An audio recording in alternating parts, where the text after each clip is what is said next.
네, 반갑습니다. 여러분, 공부는 망치다 그러면 어떤 생각이 떠오르나요? 그러니까 이 는자를요, 를자로 바꾸면 공부를 망치다가 되거든요. 그래서 한 글자 차이인데 엄청난 그 차이 속에 공부의 묘미가 숨어 있는 것 같아요. 자, 오늘은 제가 공부는 망치다라고 한 제목은 사실은 이제 얼마 전에 돌아가신 신영목 교수님이 공부는 망치로 합니다. 이런 이제 글귀에서 아이디어를 얻어가지고요.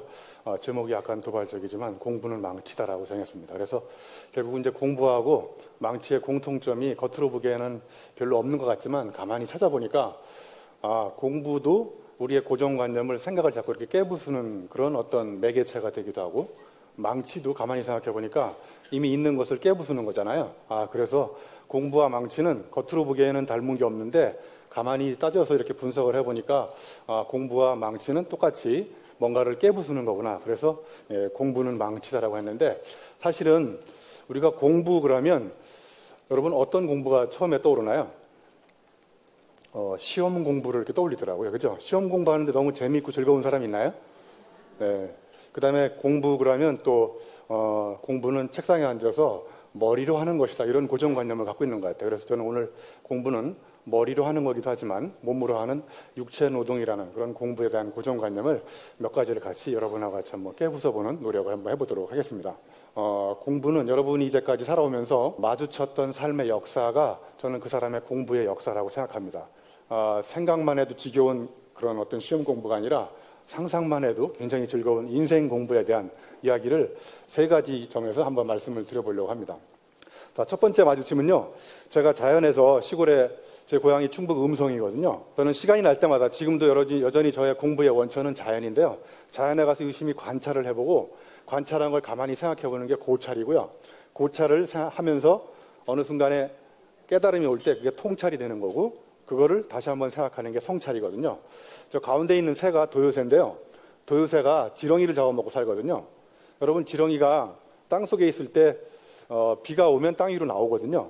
여러분이 지렁이라고 생각하시고 땅속에 있다고 가정해 보시면 땅속에 있던 지렁이가 땅 위에 비가 오는지 어떻게 알고 나올까요? 여러분 이 지렁이가 모르면 여러분은 지렁이만도 못한 인간들이에요. 네?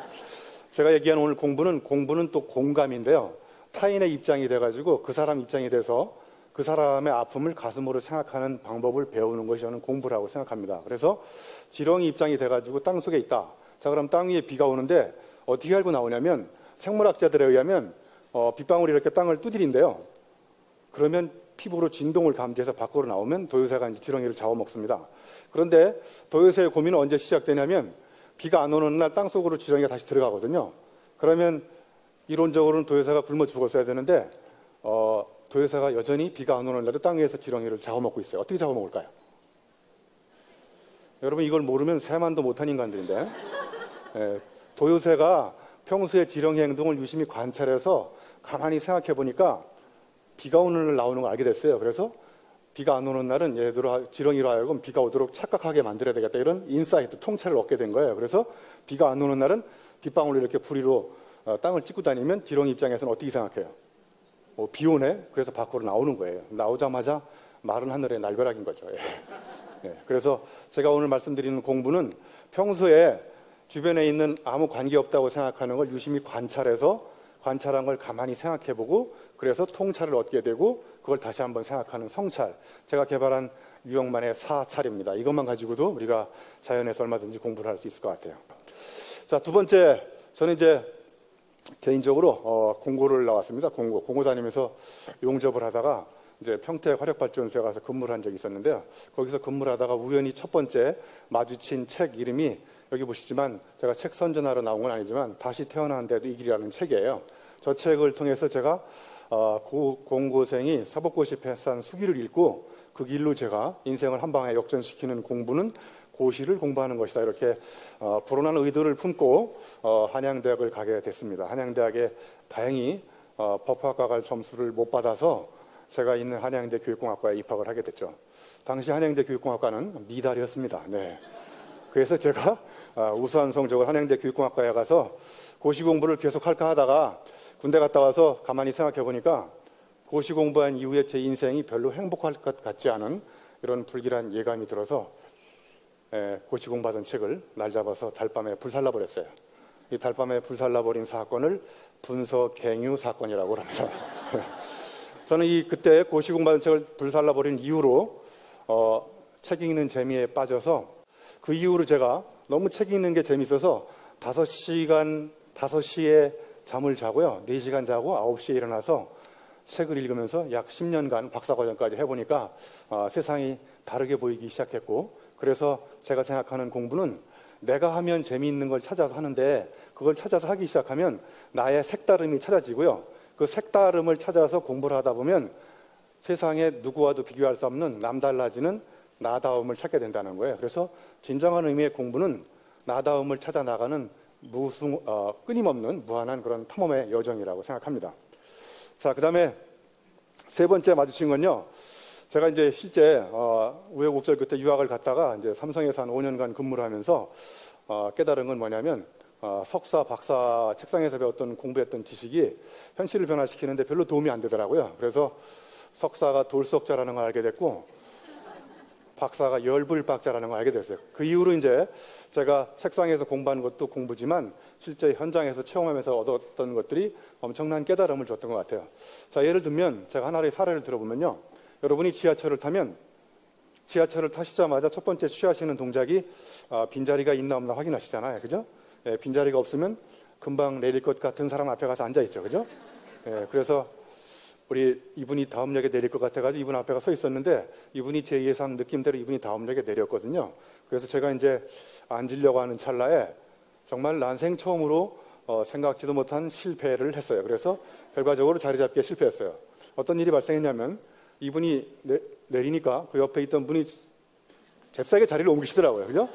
그리고 자기 앞에 있던 자기 친구를 자기 자리에 앉히고 자기는 잽싸게 자리를 옮기고, 그래서 제가 이렇게 있다가 멍하니 인생의 첫 번째 실패 체험을 한 거예요. 이렇게 현장에서 다양한 실패 체험을 해보면 그 다음에 똑같은 실패를 하지 말아야 될 다짐이 생기고 깨달음이 오게 되는데, 자, 그러면 똑같은 실패를 반복하지 않으려면 이전과 다른 행동을 취해야 되잖아요. 자, 이번에는 약간 가운데 서 있습니다. 이렇게 가운데. 아니면 이 상태에서 약간 사선으로 서 있거나. 자, 이런 놀라운 행동의 변화는 제가 책상에 앉아가지고 오랫동안 공부해서 생긴 게 아니라 제가 공부한 걸 나가서 해보니까 이렇게 하니까 안 되는구나. 이렇게 하니까 되는구나. 이런 놀라운 깨달음은 실제 몸을 움직여서 체험하는 것입니다. 그래서 저는 진정한 의미의 공부는 앉아서 하는 정신 노동이 아니라 육체 노동이라고 생각합니다. 자, 그 다음에 제가 이제 한 4년 전에는 사하라 사막에 가서 한번 마라톤을 뛰어봤어요. 혹시 사하라에서 마라톤 뛰어본 분 계신가요? 네, 없군요. 역시 인생에는 딱 두 가지 부류의 사람이 있더라고요. 저같이 사하라에서 마라톤을 뛰어본 체험이 있는 사람하고 여러분같이 안 갔다 온 사람이 있어요. 그래서 안 갔다 온 사람은 갔다 온 사람의 이야기를 자세를 낮추고 들어야 되거든요. 자, 이 오랜 이야기를 다 할 수는 없을 것 같고요. 저는 사실 결론적으로 얘기하면 6박 7일 250km를 달리는 건데 약 120km 지점에서 몸에 한계가 와서 10분간 고민하다가 포기했습니다. 제가 사하라에 가서 죽을 필요는 없잖아요. 그래서 오면서 남긴 명언이 여기 써 있어요. 절대로 포기하지 말라는 말을 절대로 쓰지 마라. 네? 인생에서 가장 불행한 사람은 누구냐면 내가 좋아하는데 잘할 수 없는 일을 붙잡고 절대로 포기하지 않고 계속 가는 사람이에요. 정말 진정한 의미의 공부는 내가 몸으로 움직여서 해보니까 이건 내가 좋아하는 일이구나. 그리고 잘할 수 있는 일일 때 그걸 찾아서 끝까지 물고 늘어지고 열정적으로 몰입해서 그 분야의 꽃을 피우는 것이 저는 진정한 의미의 공부라고 생각합니다. 자, 그래서 공부는 몸이 체험한 진실을 조용히 드러내는 자기 독백이라고 생각합니다. 여기에는 어떤 화려한 수사나 엄청난 형용사가 필요 없고요. 여러분들이 몸으로 체험한 것을 그대로 여러분들한테 누군가에게 전달할 때 그 사람의 진실을 드러내는 것이고 그 사람의 자기 정체성을 드러내는 자기 고백이 저는 진정한 의미의 공부라고 생각합니다. 자, 그 다음에 제가 또 체험적으로 깨달은 것 중에 하나는요. 제가 한때는 드럼을 쳤었거든요. 굉장히 멋있잖아요, 폼이. 그죠? 예, 그런데 드럼도 때려치웠습니다. 자, 어느 순간부터 드럼을 치는 공연을 하기 전에 자꾸 다리가 떨리더라고요. 예. 여러분, 여행을 떠날 때 다리가 떨립니까? 아니면 심장이 떨립니까? 예, 다리가 떨리기 시작하면 인생 끝입니다. 예?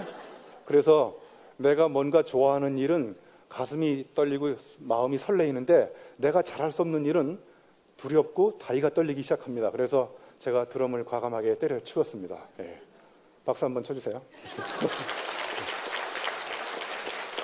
자, 그래서 공부는 다리가 떨리는 일을 그만두고 심장이 떨리는 일을 찾아가는 과정이 공부인데, 이건 앉아서 찾을 수가 없고요. 여러분 스스로 몸을 움직여서 해봐야 내 몸이 어떤 반응을 보이는지를 가슴으로 느낄 수가 있다는 겁니다. 자, 그 다음에 저는 이제 공부는 제가 실제로 아이들한테 실험하는 건데요. 기말고사 문제를 제가 출제를 합니다. 실제로 문제를 내고, 그 다음에 문제에 대한 답을 쓰게 해요, 아이들한테. 그 다음에 답을 쓴 다음에 자기가 받고 싶은 학점을 쓰게 합니다. 그 다음에 왜 이 학점을 받아야 되는지 3가지 정도 증거를 대라고 그래요. 그래서 저는 채점할 때 단 한 가지만 봅니다. 문제만 봅니다. 문제. 그래서 채점하기도 아주 쉬워요. 답을 안 읽어도 되니까. 별로 재미없으신 모양이구나. 그래서 저의 채점 기준은 전대미문에 새로운 문제를 만든 사람들한테 높은 학점을 부여한다. 그래서 우리는 공부는 자꾸 정답을 찾는 거라고 생각하는데, 저는 진정한 의미의 공부는 이제까지 없었던 새로운 문제를 제기하는 그런 문제아가 우리가 공부를 통해서 배워야 될 롤 모델이라고 생각합니다. 자, 그래서 저는 이제 공부를 통해서 우리가 배워야 될 것이 호기심의 물음표를 던지는 건데, 이 호기심의 물음표라면 여러분 생각할 수 있는 가장 좋은 사례 중에 하나가 여기 나와 있는 이그 노벨이라고요. 노벨상 타다가 떨어진 사람들한테 주는 상이에요. 그래서 이 상에는 첫 번째, 호기심의 물음표를 가지고 정말 재미있고 폭소를 터뜨려야 돼요. 그래서 거기에 의미가 있어야 되거든요. 하나 예를 들면 이런 거예요. 딱따구리가 나무를 찍는데 왜 쟤는 두통에 안 걸릴까? 이런 걸 호기심의 물음표를 갖고 연구한 사람은 이그 노벨 조류학상을 탔어요. 여러분 보니까 노벨상을 탈 가능성은 없습니다, 여러분한테는. 그래서 우리 모두 이그 노벨상에 도전해서 이그 노벨상을 많이 타는 우리나라가 됐으면 좋겠다, 이런 생각을 합니다. 그래서 공부는 호기심의 물음표를 던져서 감동의 느낌표를 찾아나가는 물음표와 느낌표 사이에서 있는 그 과정이 바로 우리가 공부해야 될 그런 과정이라고 생각합니다. 자, 이제 마지막으로 저는 이런 공부했던 모든 체험과 책 읽은 거 가지고 이렇게 책을 쓰는데요. 제가 이제까지 책을 쓴 책이 총 77권 정도 되거든요. 그래서 책을 너무 많이 쓰니까 자꾸 당신이 쓴 책 중에 제일 좋은 책이 뭐냐고 그래서 다음에 나올 책이라고 얘기합니다. 그래서 이렇게 책을 쭉 써서 마지막에 공부라는 책을 쓰게 됐습니다. 그래서 저는 책을 쓰는 것이 저한테는 엄청난 공부가 또 되는 것이고요. 제가 체험했던 거를 또는 책을 읽었던 거를 쓰지 않으면 쓰러지고 쓰면 쓰임이 달라진다. 그래서 이렇게 책을 열심히 쓰다 보니까 자꾸 정치권에서 유혹이 옵니다. 유명해지니까. 그래서 저는 정치권에 갈 수 없는 단 한 가지 이유가 있어요. 저는 청문회를 통과할 자신이 없는 사람이에요. 왜냐하면 무려 책을 76권이나 표절했거든요. 그래서 여러분한테 꼭 보여드리고 싶은 명언이 독창성이란 들키지 않은 표절이다. 네.